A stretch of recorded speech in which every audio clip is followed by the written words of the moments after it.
नमस्कार दोस्तों, स्वागत है आपका आपके अपने चैनल बॉलीवुड अनबॉक्सिंग में। दोस्तों, राजेश खन्ना नाम का जादू जो कभी इंडियन फिल्म इंडस्ट्री के दीवानों के सिर चढ़कर बोलता रहा, उस नाम का करिश्मा आज भी उनकी फिल्मों के रूप में उनके चाहने वालों के दिलों में बसता है।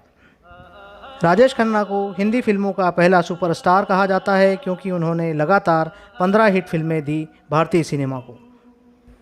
लेकिन आपको मालूम है कि कौन सी ये 15 हिट फिल्में थी और कौन सी वह फिल्म है जिसने इस हिट के सिलसिले को तोड़ा? चलिए आगे बात करते हैं इसी बारे में। दोस्तों, अगर आप हमारे चैनल बॉलीवुड अनबॉक्सिंग पर नए हैं तो हमारा चैनल सब्सक्राइब ज़रूर कर लें, क्योंकि हम फिल्मों और वेब सीरीज़ से जुड़ी अंदर की बातें आपके सामने लाते रहते हैं। दोस्तों, सुपरस्टार राजेश खन्ना का सितारा चमका था फिल्म आराधना से। जी हाँ, वही आराधना जिसमें राजेश खन्ना ट्रेन के पैरेलल जीप लेकर चलते हुए गाते हैं, मेरे सपनों की रानी कब आएगी तू। आराधना के बाद राजेश खन्ना की लाइन से फिल्में रिलीज़ हुई, जैसे डोली, बंधन, इत्तेफाक, दो रास्ते, खामोशी, सफ़र, द ट्रेन, कटी पतंग, सच्चा झूठा, आन मिलो सजना, महबूब की मेहंदी, छोटी बहू, आनंद और हाथी मेरे साथी। ये सारी फिल्में सुपरहिट रही। ये सुपरहिट फिल्मों का सिलसिला 1971 में रिलीज़ फिल्म बदनाम फरिश्ते से टूट गया। अगर राजेश खन्ना की सोलो हिट फिल्मों में 2 मल्टी स्टारर फिल्में अंदाज और मर्यादा की गिनती की जाए तो टोटल हिट फिल्में 17 तक पहुंच जाती हैं। मात्र 3 साल में 15 सुपरहिट फिल्में देना उस समय बहुत बड़ी बात हुआ करती थी। राजेश खन्ना के साथ इससे भी बड़ी बात जुड़ी है साल 1972 में 11 फिल्मों की रिलीज़ के चलते। 1973 में तो हालांकि अमिताभ बच्चन की जंजीर रिलीज हो चुकी थी। दोस्तों, बात करते हैं उस फिल्म की जिसने 3 साल में ही सुपरस्टार बन बैठे राजेश खन्ना की छवि के विपरीत उन्हें काम करना पड़ा।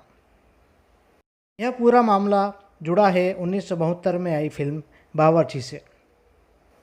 फिल्म बावर्ची राजेश खन्ना के कैरियर की इसीलिए बिल्कुल अलग फिल्म मानी जाती है क्योंकि इसमें फिल्म के निर्देशक ऋषिकेश मुखर्जी ने उनसे वो सब कराया ही नहीं जिसके चलते राजेश खन्ना सुपरस्टार बने थे।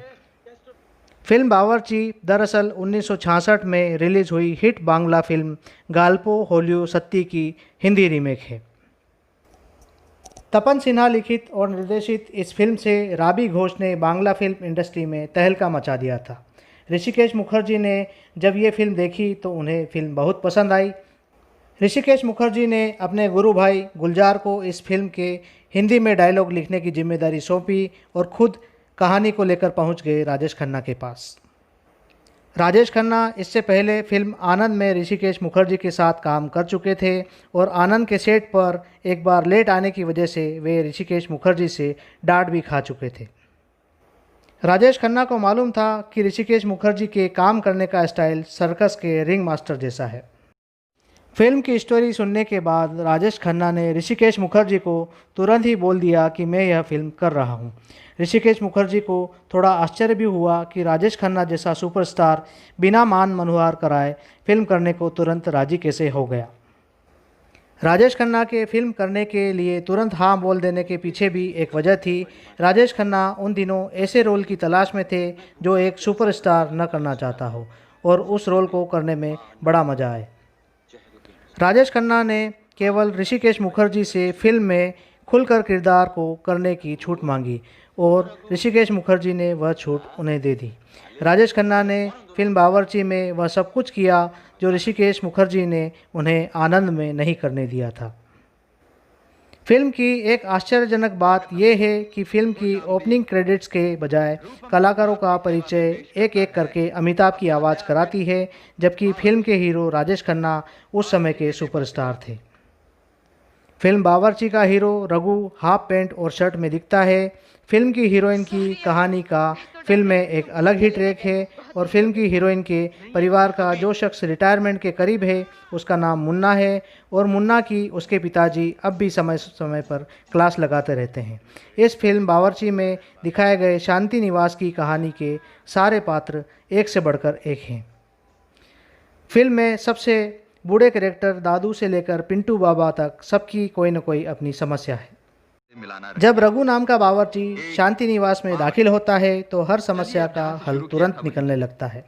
एक मिडिल क्लास जॉइंट फैमिली में दिन भर चलने वाली छोटी मोटी चिक चिक रघु नाम के किरदार के आते ही कम होने लगती है। ऋषिकेश मुखर्जी ने फिल्म में रघु की कला का किसी न किसी बहाने से शो ऑफ किया है।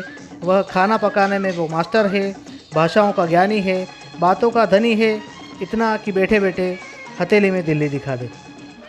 रघु ज़रूरत पड़ने पर दादू जी के सबसे छोटे बेटे को फिल्म संगीत का ज्ञान भी देता है। शांति निवास में जिस एक इंसान से रघु की सबसे ज़्यादा पड़ती है वह है कृष्णा। कृष्णा के माता पिता का एक दुर्घटना में निधन हो गया है। वह दिन भर घर में चक्री की तरह घूम घूम कर काम करती रहती है।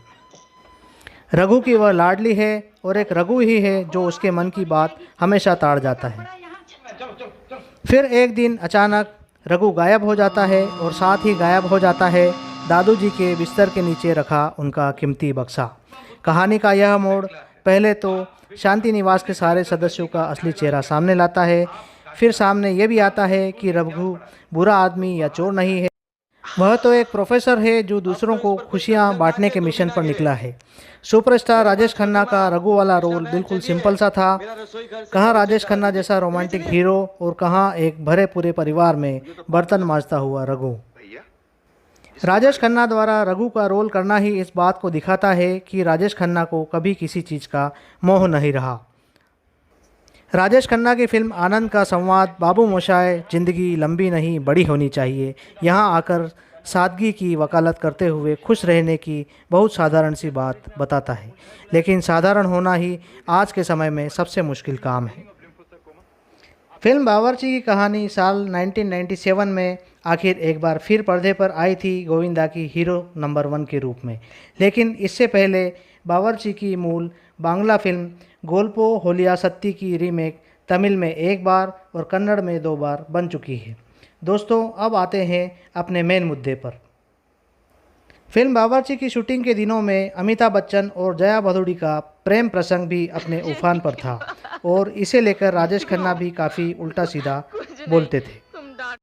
राजेश खन्ना और अमिताभ बच्चन इससे पहले फिल्म आनंद में एक साथ अभिनय कर चुके थे और फिल्म का सारा क्रेडिट राजेश खन्ना के खाते में गया था। यह भी कुछ कारण था जिससे कि दोनों अभिनेताओं के बीच में कुछ तनाव वाली स्थिति थी। जब भी अमिताभ बच्चन बावर्ची के सेट पर आते थे तो राजेश खन्ना अमिताभ का काफ़ी मजाक उड़ाया करते थे।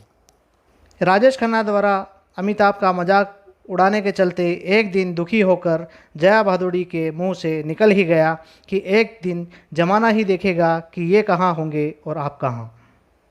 दोस्तों, किसी का दिल बहुत ही दुखी हो और उस वक्त उसके मुंह से कोई बात निकल जाए तो लोग कहते हैं कि बात सच होकर ही रहती है। और ख़ुद राजेश खन्ना ने बावर्ची के अगले साल रिलीज़ हुई फिल्म नमक हराम में मान लिया कि उनके दिन अब पूरे हो चुके हैं। अब बारी है नए सुपरस्टार की और वो है अमिताभ बच्चन।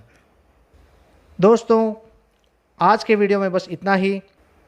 दोस्तों, वीडियो अच्छा लगा हो तो लाइक करें और हाँ, कमेंट सेक्शन में जाकर कमेंट ज़रूर करें कि आपको किस अभिनेता या किस फिल्म के वीडियो देखना पसंद है।